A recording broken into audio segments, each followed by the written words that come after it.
How to properly understand the Christian faith. Today, many Christians are taught the gospel with minimal exposure to the Old Testament narrative about rebellious Israel and how God repeatedly said He will make an end to their kingdom and ownership of the land when Messiah comes. Also by the first covenant, how God encapsulated Israel from the rest of the world because they were the only people who heard God's voice from Mount Sinai and received His commandments and statutes to be His people. But Israel rejected God's commandments and refused to offer the sacrifices that was required for forgiveness of sins.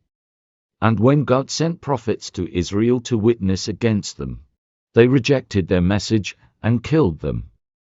Therefore, Messiah did God's will exactly the way the angel Gabriel described to Daniel through the 70 weeks prophecy, which was to confirm a new covenant with the faithful remnant and to end sacrifices and offerings by becoming the Lamb of God to pay the sin and blood debt that was owed to God in the first covenant because of Israel's perpetual rebellion against Him.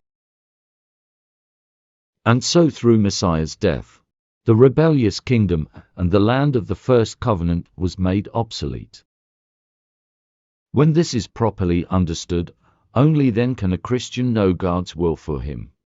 Just as Messiah came to call the faithful remnant who desired God and His commandments into the new kingdom, He is also calling Gentiles who desire God's commandments into His fold.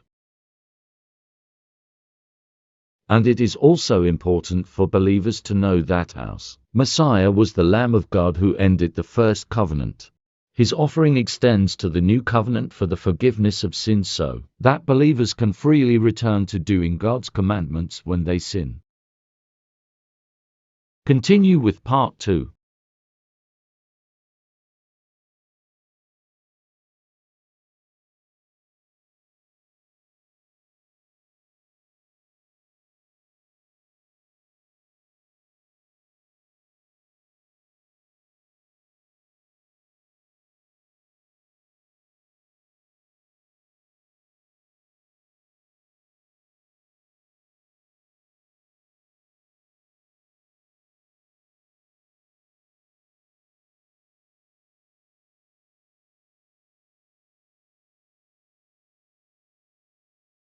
Jesus is my right standing with God. When God looks at me, He only sees Jesus, and not me nor my wrongdoings. I'm always forgiven.